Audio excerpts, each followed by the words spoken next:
नमस्कार, राधे राधे। पिछले वीडियो में हम पढ़ रहे थे अरावली पर्वत प्रदेश के बारे में। अब हम पढ़ेंगे पूर्वी मैदानी भाग। ये हमारा चल रहा था राजस्थान का भौतिक विस्तार या भौतिक स्वरूप। उसी पार्ट में अब पूर्वी मैदानी भाग आ जाता है।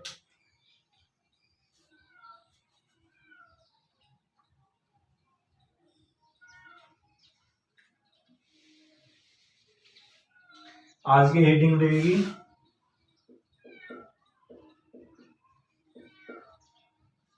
राजस्थान का भौतिक स्वरूप। इसी के अंदर है पूर्वी मैदानी क्षेत्र या भाग।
ये हमारा है पूर्वी मैदानी भाग। ये क्षेत्र है और इसी क्षेत्र के बारे में आज हम चर्चा करेंगे इस वीडियो में पूरा। तो इस वीडियो को जरूर देखें क्योंकि जो आगामी परीक्षा है सीईटी, इसमें महत्वपूर्ण ये भूमिका निभा सकता है। और साथ ही ये 10+2 में भी अब इसमें निकली हुई है भर्ती सीईटी के थ्रू। तो आगे हम चलते हैं, इसी के बारे में चर्चा करते हैं कि जो अरावली पर्वतमाला है यह है भूभाग अरावली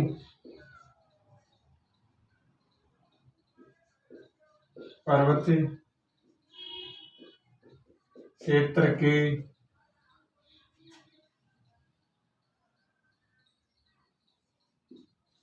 पूर्व, उत्तर पूर्व व दक्षिण पूर्व में फैला हुआ है। पहला पॉइंट हमारा ये है कि यह भूभाग अरावली, ये अरावली पर्वतमाला है। अरावली के पूर्व, ये पूर्व दिशा आ गई, उत्तर पूर्व व दक्षिण पूर्व में इसका विस्तार है या फैला हुआ है। दूसरा पॉइंट हमारे पास में आ जाता है कि यह भूभाग राज्य में लगभग 23.3% भाग है तथा इस पर 39% जनसंख्या निवास करती है। कितने परसेंट? 39% इस पे जनसंख्या निवास करती है और 23.3% ये भाग में फैला हुआ है, इसका विस्तार है। तीसरा पॉइंट हमारे पास में आ जाता है कि यह या इस भूभाग पर सर्वाधिक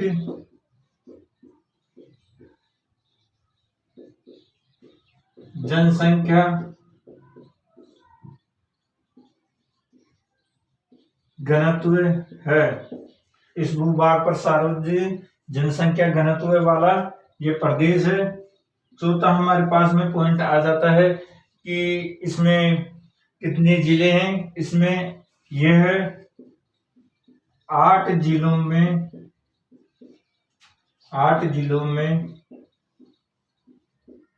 फैला हुआ है। ये कितने जिलों में फैला हुआ है? ये 8 जिलों में फैला हुआ है। पहला आ जाता है इसमें जयपुर। दूसरा हमारे पास में आ जाता है टोंक।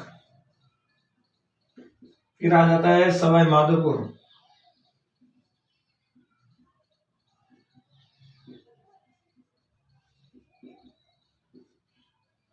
फिर आ जाता है अलवर। फिर आ जाता है भरतपुर।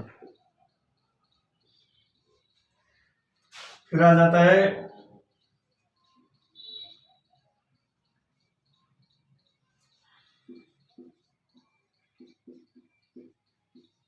करौली। सातवां हमारे पास में आ जाता है धौलपुर।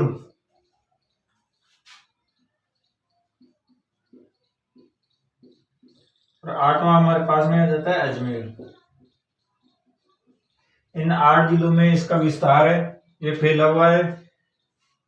साथ ही अगला पॉइंट 5वां हमारे पास में पॉइंट है कि इस क्षेत्र में 50 से 80 सेंटीमीटर वर्षा होती है। कितनी? 50 से 80% यहाँ पर वर्षा होती है। और ये हम छठा पॉइंट, यहाँ पर जलवायु आर्द्र जलवायु पाई जाती है। जलवायु तो आर्द्र जलवायु पाई जाती है।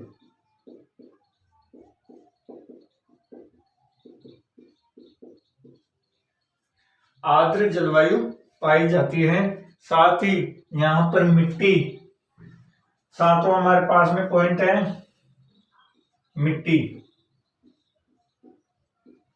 इस क्षेत्र में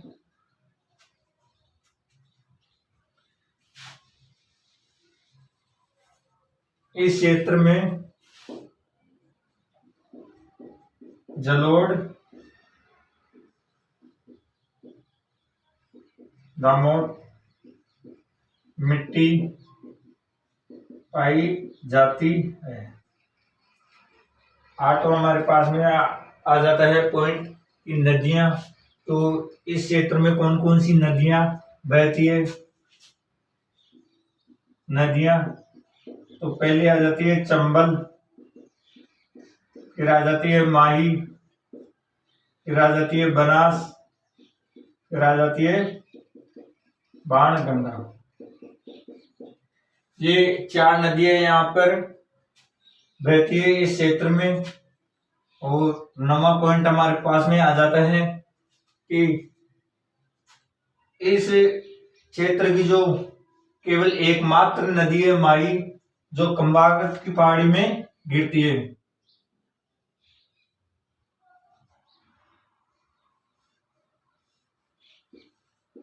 केवल एक मात्र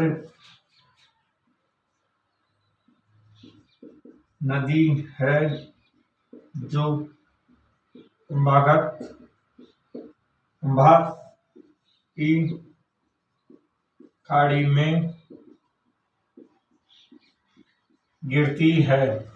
और वो कौन सी है? माही। 10वां पॉइंट आ जाता है हमारे पास में कि इस भूभाग को 4 भागों में बांटा गया है। इस भूभाग को 4 भागों में बांटा गया है। कितने भागों में बांटा गया है? 4 भागों में। अब एक बार एक नजर और डाल देते हैं इसमें।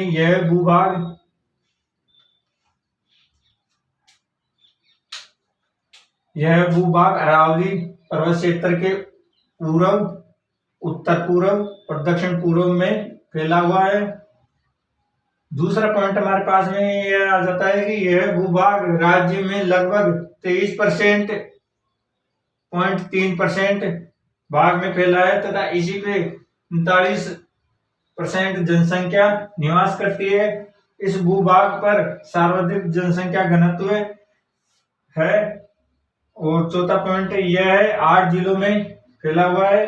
पहला जयपुर, टोंक, सवाई माधोपुर, अलवर, भरतपुर, करौली, धौलपुर और अजमेर। साथ ही 5वां पॉइंट है इस क्षेत्र में लगभग वर्षा 50 से 80 सेंटीमीटर वर्षा होती है। जलवायु आर्द्र जलवायु पाई जाती है। और मिट्टी कौन सी पाई जाती है? जलोढ़ दामोट मिट्टी पाई जाती है। नदियां कौन कौन सी है? 4 नदियां इसमें प्रवाहित होती है, चंबल, माही, बनास और बाणगंगा। और केवल एकमात्र जो नदी है जो कंबाघाट की पहाड़ी में गिरती है वो है माही। और साथ ही इस भूभाग को कितने भागों में बांटा गया है? 4 भूभाग में बांटा गया है। आगे चलते हैं हम।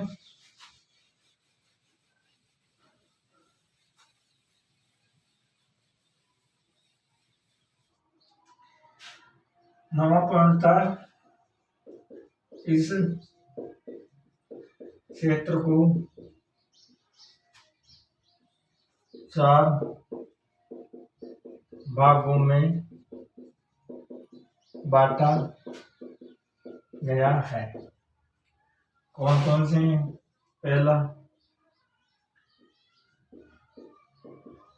चंबल बेसिन, दूसरा हमारे पास में है बनास बेसिन, तीसरा हमारे पास में माही बेसिन, चौथा हमारे पास में है बाण गंगा बेसिन। 4 भागों में विभाजित किया गया है इस भाग को।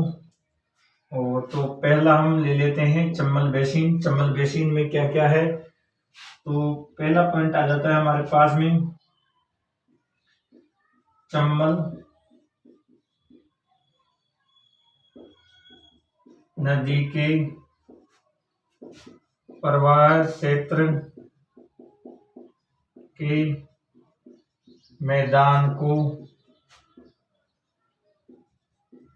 चंबल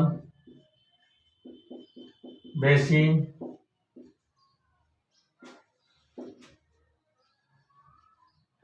कहा जाता है।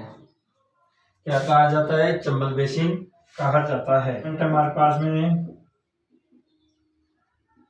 कंदराएं या बीहड़। कंदराएं या बीहड़ किसे कहा जाता है या बीहड़ भूमि किसे कहा जाता है? तो इस नदी के प्रवाह क्षेत्र की जब लहरें बनती है और लहरें द्वारा इसमें जो मैदान बनता है उसे बीहड़ या चंद्रिकाएं कहा जाता है। चंबल नदी की लहरों द्वारा बनाए गए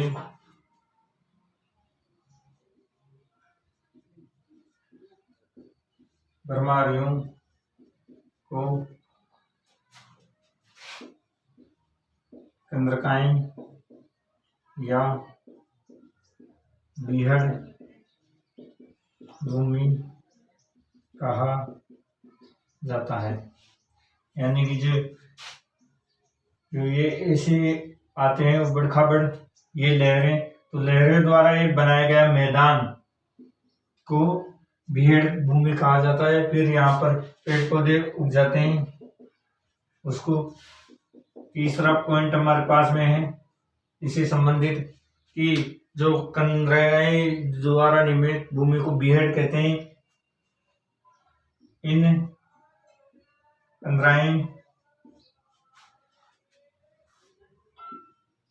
द्वारा निर्मित भूमि को ही बीहड़ भूमि कहते हैं। चौथा पॉइंट हमारे पास में आ जाता है कि डोम क्या होता है कि जो उबड़ खाबड़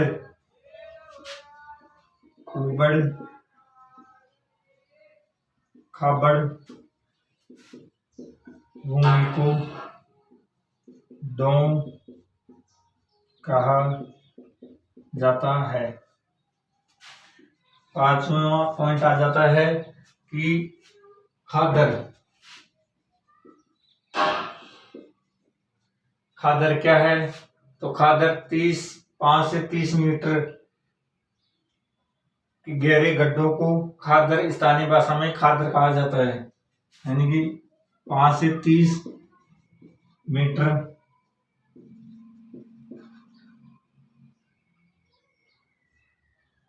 गड्ढों को स्थानीय भाषा में खादर कहा जाता है।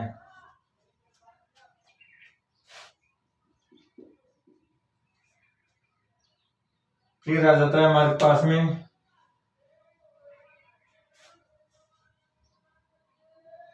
बनास बेसिन।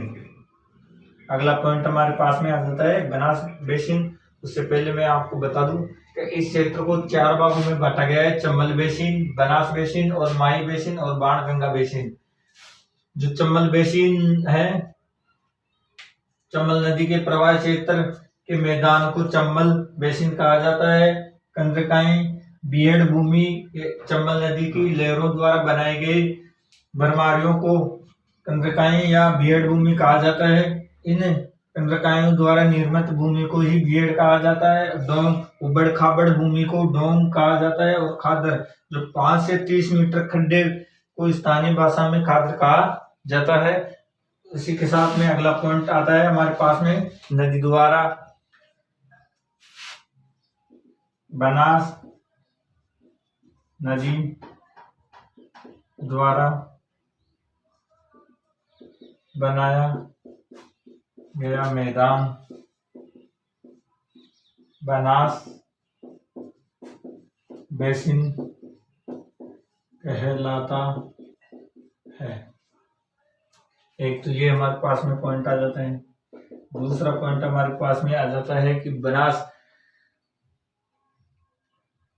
बेसिन इस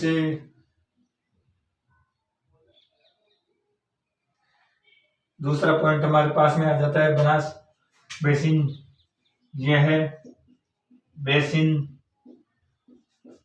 सबसे उपजाऊ भूमि होती है। इस बेसिन की सबसे उपजाऊ भूमि होती है। तो तीसरा हमारे पास में पॉइंट आ जाता है कि इस क्षेत्र में बेसिन में कौन सी मिट्टी पाई जाती है? भूरी मिट्टी। इस बेसिन में भूरी मिट्टी पाई जाती है। फिर हम ले लेते हैं माही बेसिन। तीसरा हमारे पास में है माही बेसिन। माही बेसिन में क्या क्या है ये भी हम पढ़ लेते हैं एक बार कि इस बेसिन के अंदर माही नदी के प्रवाह क्षेत्र आता है, यानी कि इस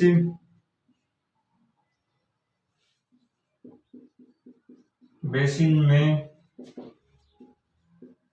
माही नदी के प्रवाह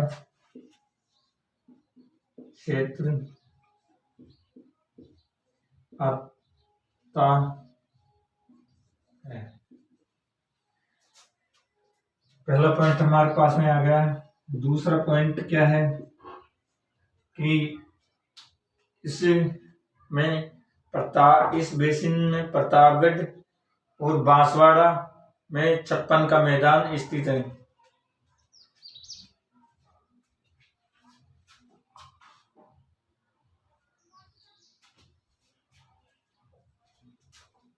दूसरा पॉइंट आ जाता है प्रतापगढ़ व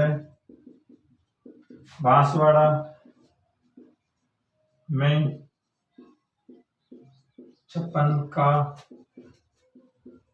मैदान स्थित है। इस बेसिन में प्रतापगढ़ और बांसवाड़ा जो जिले हैं उनमें 56 का मैदान स्थित है। तीसरा हमारे पास में पॉइंट आ जाता है कि प्रतापगढ़ में माही नदी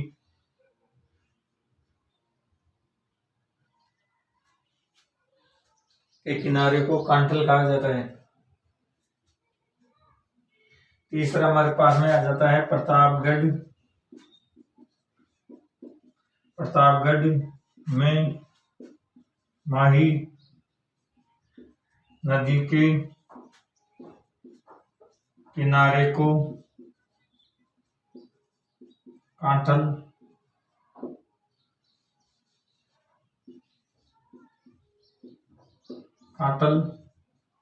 कहा जाता है। क्या कहा जाता है? कांठल कहा जाता है। हाँ, तो इस क्षेत्र को 4 भागों में बांटा गया है, चंबल बेसिन, बनास बेसिन और माही बेसिन और बाणगंगा बेसिन। तो हमने चंबल बेसिन पढ़ लिया और अब बाणगंगा बेसिन है। तो बाणगंगा नदी द्वारा बनाया गया मैदान को बनास बेसिन कहा जाता है, कहलाता है। यह बेसिन सबसे उपजाऊ भूमि होती है। इस बेसिन में भूरी मिट्टी पाई जाती है। कौन सी मिट्टी पाई जाती है? भूरी मिट्टी। फिर आ जाता है माही बेसिन। इस बेसिन में माही नदी के प्रवाह क्षेत्र आता है और प्रतापगढ़ व बांसवाड़ा में 56 का मैदान बनाती है। साथ ही प्रतापगढ़ में माही नदी के किनारे को स्थानीय भाषा में कांठल कहा जाता है। स्थानीय भाषा में क्या कहा जाता है? कांठल कहा जाता है। अब चलते हैं बाणगंगा बेसिन।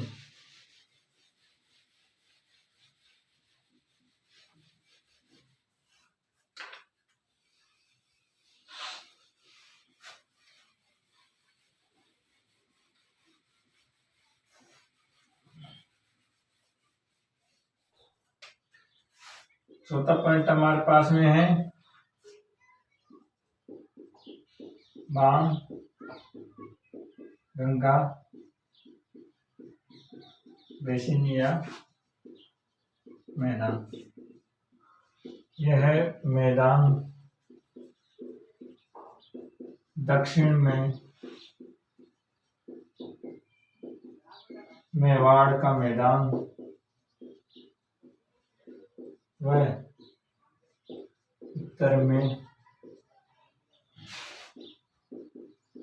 मालपुरा का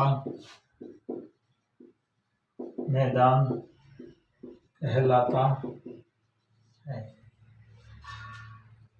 बस इसमें इतना ही है कि यह मैदान दक्षिण में मेवाड़ का मैदान व उत्तर में मालपुरा का मैदान कहलाता है।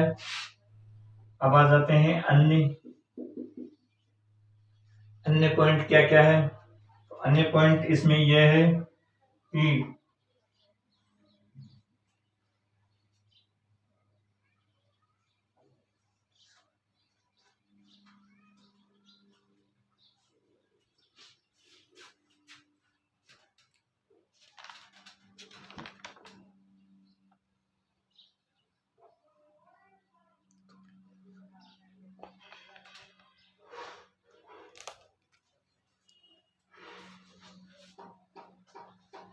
अन्य पॉइंट में पहला पॉइंट आ जाता है कि चंबल नदी द्वारा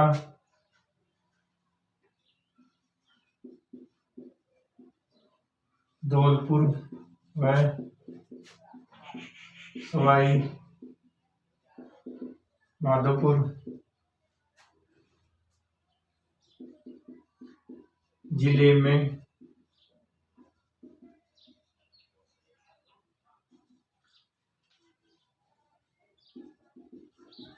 बीहड़ भूमि का निर्माण करती है। दूसरा हमारे पास में आ जाता है कि जो रुपेल नदी है, जो राजस्थान को पूरी द्वारा भरतपुर में ये बाढ़ का कारण बनती है। रुपेल नदी पूर्वी द्वार या ऐसी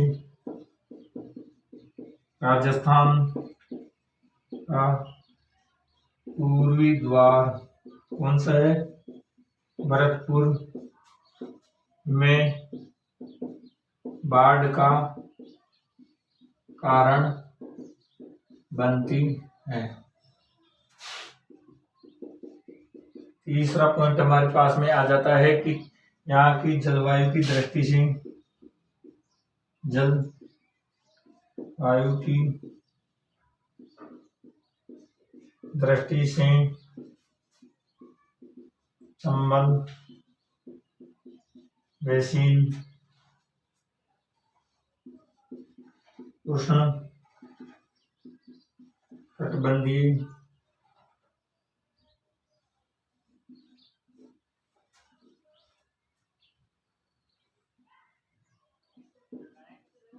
जलवायु के कारण यहाँ पर वर्षा 6.5% होती है। तो ये हमारा पूर्वी मैदान समाप्त हो गया है। बाणगंगा बेसिन यह नदी यह मैदान दक्षिण में मेवाड़ का मैदान और उत्तर में मालपुरा के मैदान के नाम से जाना जाता है या कहलाता है। और अन्य पॉइंट आ जाता है हमारे पास में चंबल द्वारा धौलपुर और सवाई माधोपुर जिले में बीहड़ भूमि का निर्माण करती है। रुपेल नदी यह राजस्थान के पूर्वी द्वार भरतपुर में बाढ़ का कारण बनती है। जलवायु की दृष्टि से चंबल बेसिन उष्णकटिबंधीय जलवायु के कारण यहाँ पर 6.5% वर्षा होती है। तो ये आज का सेशन कैसा लगा? अच्छा लगा हो तो कमेंट और लाइक जरूर करें, शेयर करें और चैनल को सब्सक्राइब करें।